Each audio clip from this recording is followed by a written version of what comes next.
दोस्तों, इस दुनिया में हर किसी की कोई ना कोई पसंदीदा खेल ज़रूर से होती है जिसे वो खेलना या देखना बेहद पसंद करता होगा। अगर यहाँ पर हम आपसे पूछें कि सोमो रेसलिंग किस किस को पसंद है तो बहुत सारे दोस्तों को इसके बारे में पता ही नहीं होगा। अगर कुछ लोगों को पता होगा तो इनके सामने सोमो रेसलिंग सिर्फ और सिर्फ दो सांड जैसे दिखने वालों के दरमियान कुश्ती ही होगी, जिसमें वो अपने जोर के दम से दूसरे शख्स को यानी कि अपने दुश्मन को रिंग से बाहर निकालने की कोशिश कर रहे होते हैं। लेकिन दोस्तों, इसकी हकीकत ऐसी बिल्कुल भी नहीं है। इस वीडियो को आखिर तक देखने से आपको सोमो रेसलिंग के बारे में ऐसे अजीबोगरीब और नाकाबिल यकीन हक़ाइक़ जानने को मिलेंगे जिसको सुनने के बाद आपके तोते उड़ जाएंगे कि एक सोमो रेसलर को कितनी मुश्किलात वाली ज़िंदगी गुजारना पड़ती है।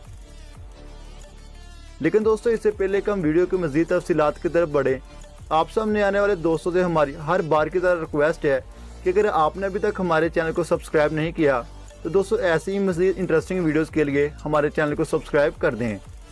तो आइए शुरू करते हैं। पहाड़ जितना गोश्त और बाहर निकली तूंद वाली ये खिलाड़ी आपकी नज़र में इस दुनिया के सबसे बदकिस्मत लोग होंगे जिसे कोई भी नहीं पसंद करेगा।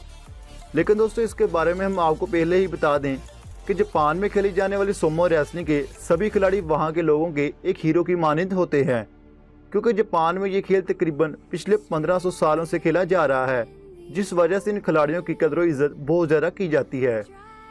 सोमो रेसलिंग जापान की मजहबी खेल है जिसको खेलने में बेशुमार कवायद ज़वाबित को मद्देनज़र भी रखा जाता है।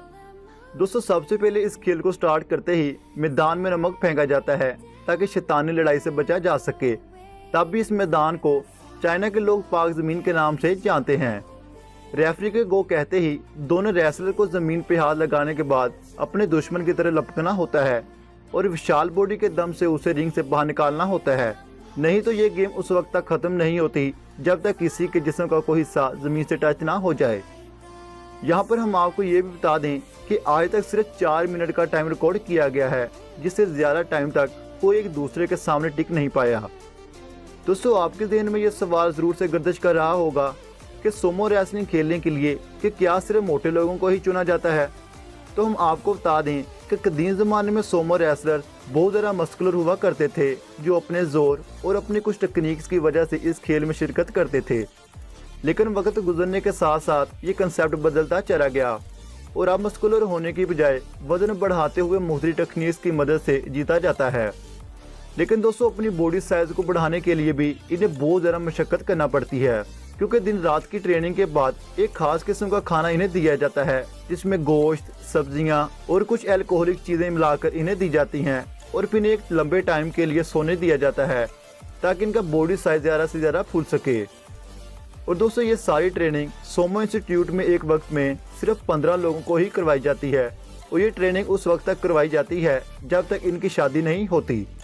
तब भी तो ये सब करने के बाद तकरीबन 200 से 250 किलो का ये सांड तैयार हो पाता है। दोस्तों, सोमो रेसलिंग में वज़न की तो कोई कैटेगरी नहीं होती, लेकिन सोमो प्लेयर्स की रैंकिंग ज़रूर से होती है, जिसमें सबसे ज़्यादा रैंकिंग वाले को योकोजुना के नाम से पुकारा जाता है।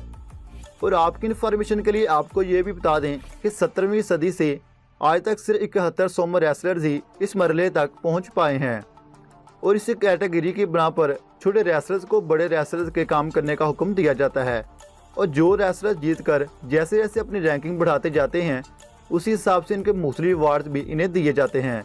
जिस तरह लास्ट ईयर जापान में होने वाले इस कंपटीशन के विनर को अमेरिका के सदर डोनाल्ड ट्रंप ने अवार्ड दिया था। दोस्तों, एक सोमो रेसलर की इतनी कठिन ज़िंदगी के बारे में जानकर इनकी ज़िंदगी में नाकाबिल यकीन हक़ाइक़ ये भी है कि एक सोमो रेसलर को कभी भी गाड़ी ड्राइव करने की इजाज़त नहीं दी जाती और हर एक सोमो रेसलर को ट्रेडिशन के मुताबिक ही कपड़े पहनने की इजाज़त होती है, चाहे इनका मन हो या ना हो।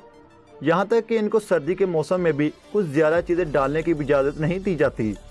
तो दोस्तों, ये सुनकर चाहोगे ना आप भी। आपको सोमो रेसलर्स के बारे में हैरत अंगेज़ हक़ाइक़ जानकर कैसा लगा और आपको हमारी इस वीडियो से अगर कुछ जानने को मिला हो तो वीडियो को लाइक और ऐसी ही मज़ीद इंटरेस्टिंग और इन्फॉर्मेटिव वीडियोज़ के लिए हमारे चैनल को सब्सक्राइब करना मत भूलिएगा। तो दोस्तों, मिलते हैं इससे अगली एक और इंटरेस्टिंग वीडियो के साथ। तब तक के लिए इजाज़त दें। अल्लाह हाफिज़।